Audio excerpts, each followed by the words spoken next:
it's your girl Shelly's TV, and today's story time is going to be about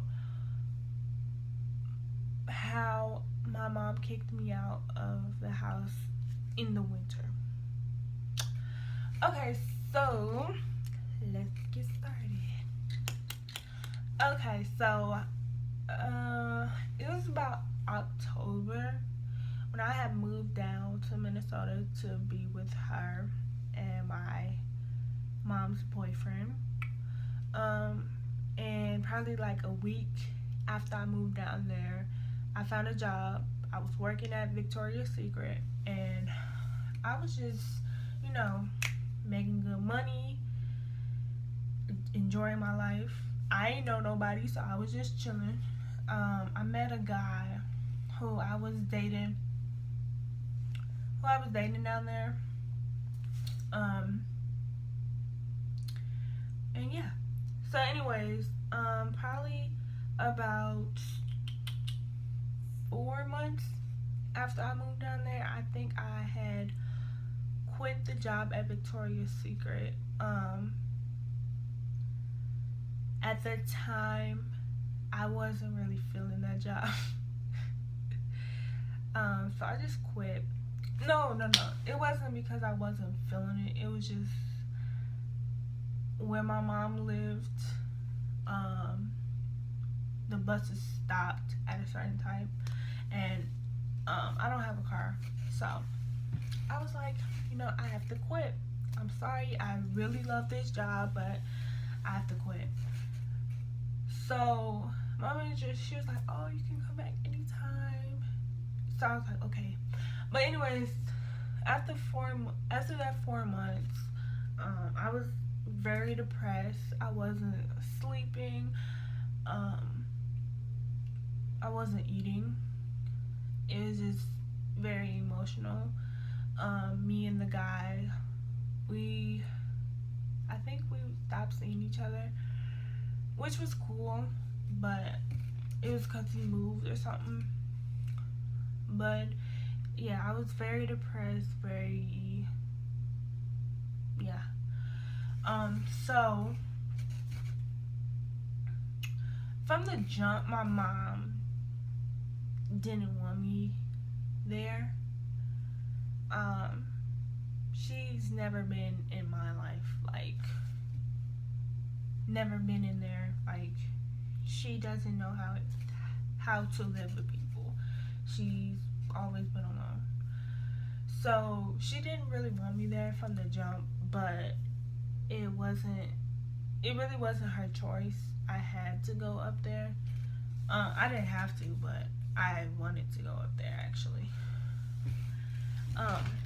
But anyways, oh yeah, Isaiah's in the video. I forgot to mention. But anyways, so it actually all happened, this big old situation all happened after I quit my job. Probably a month before I got kicked out of the house. My mom, she went to Memphis to see my sister and her kids, and she claims I didn't talk to her and stuff, but she claimed a lot of things, like, oh, me and her boyfriend are sleeping around or some shit like that. But let me tell you guys, she's an alcoholic, so she says things that she claims she didn't say, and I confronted her about that, but she was like, no, I didn't say that, but she really did. And she was like, she texted me one day when I was at work, and she was like, Bob told me that I did say that and stuff like that. But anyways, so yeah, she went down there to see my sister, and before she left, we had got into it because her boyfriend thought that I stole his hoodie, which I didn't. It was Marcus, the guy that's in my other story times, it was his hoodie. And so I went out there and I was like, if this was your hoodie, it would have been a medium. This is a large. So I just went off, and she stuck up for him. So I was like, whatever. So she was mad at me, which I guess was okay. But when the time she got back, that was the issue. The issue, she claims a lot of shit. She says, ever since I got back, I didn't talk to her. The only time I talked to her was when she asked me about some pancake mix or some bullshit. But it got to the point where I called my grandma and I told her, I said, I don't know what to do. My mom is trying to kick me out. I have nowhere to go. What do I do? So my grandma, she gave me the idea to go to the police station and tell them what's going on and tell them and be like, this is how your mother is acting, and I need to be somewhere safe because I don't have nowhere to go. So I went to the police station, and I remember this day like it was yesterday because it's something important, and I always remember the important things. If it's on how I met someone or anything, I always remember. Sorry y'all, this is my phone case. But anyways, so it was snowing. It had snow on the ground. It was snowing. It's Minnesota, so I think it was March, and it still had snow on the ground because Canada is right under Minnesota. Canada is right above Minnesota. So anyways, I went to the police station because that was the only one I knew of. I only knew of one police station, so I went to that one, and I told them what was going on, and they was like, if something happens, police ain't shit. They don't really do shit.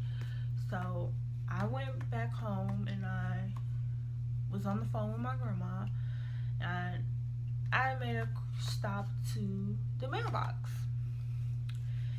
and I checked the mail to see if something was in there, and there was nothing in there.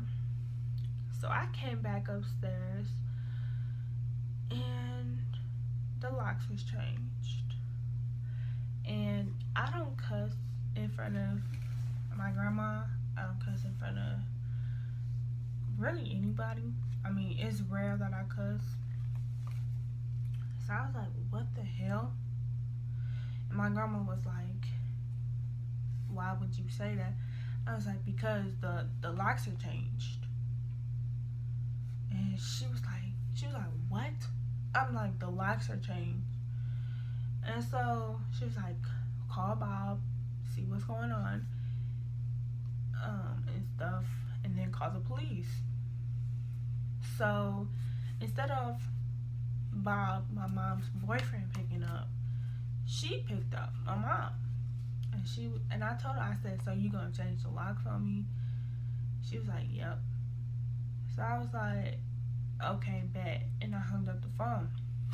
So right after I called the police, I told them what was going on.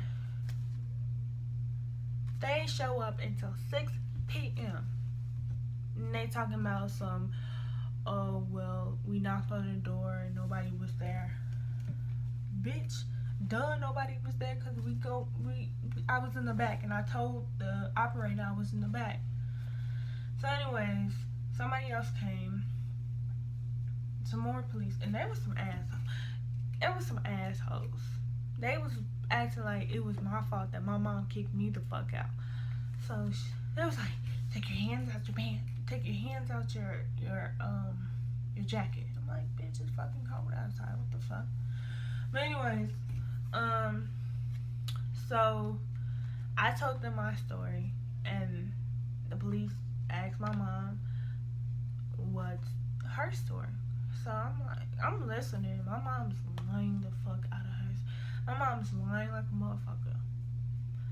And she was like, and you know, she was saying bullshit like, oh, well, you know, I want her out because she's stealing and she's, you know, she's messing with my boyfriend and shit like that. I'm like, what the fuck?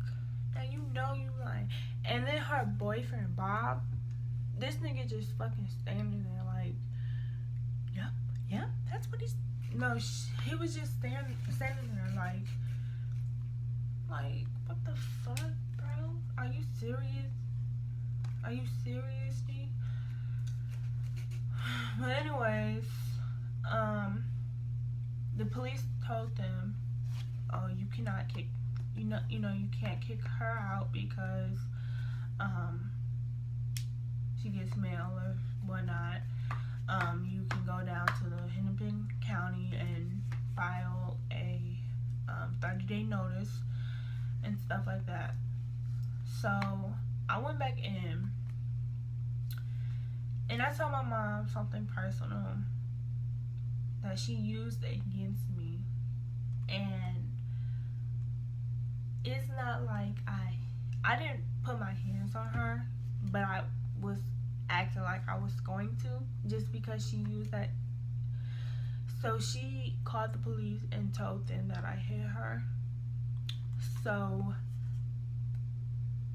the police already did not believe me when I told them my story on why she's trying to kick me out. So it was the same assholes of police, and it came and it was like, next time, you know, you do something stupid, I'm gonna put you in handcuffs and you're gonna go to jail. I'm like, bye, you don't even make sense. You can't even put somebody in jail because they're not listening. You sound fucking retarded. But you know, police think they can do whatever the fuck they want, which they can. But anyways, so my mom's boyfriend let me in, and I just got all my shit, the stuff that I could get. And Marcus, he drove all the way from Chicago to Minnesota, and that's something that, you know, I appreciate him for doing, but he's still fucking crazy, so fuck that nigga. But anyways, yeah, so he came at like 5 and then left, and then we immediately left. I got as much shit as I could get, and I left.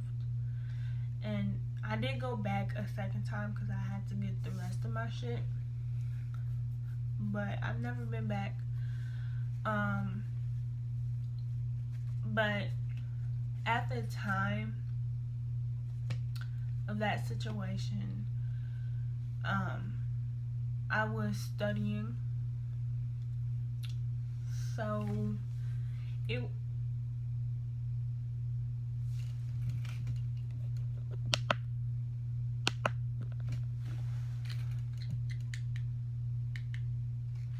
sorry y'all, my phone light just went out. But anyways, at the time I was studying. It wasn't nobody's decision, it was mine. Nobody encouraged me. It was basically all mine. And I just called my mom one day and I told her, I said, I forgive you for everything you've done. And even though I didn't do anything wrong, I told her I was sorry as well. But it was just very crazy, emotional. Um, and me and my mom, we're cool, but we're not close. But we've never been close, so it's nothing special. But we're cool, you know. I've seen my mom probably about 3 or 4 times ever since the situation and stuff. But yeah. So I know a lot of people ask me about this story, and it's kind of hard to talk about. So I just wanted to make a video about it so everyone can just leave me alone about this dang story time about my mom. Because it's emotional to talk about. It actually just happened probably about a year ago, so I'm still fucked up about it. And hopefully I can move on. You know, a lot of people say, oh, you can forgive, but you can never forget. I want to forget. Honestly, I just want to forget about it. I already told her I already forgave her. I just want to forget about it now.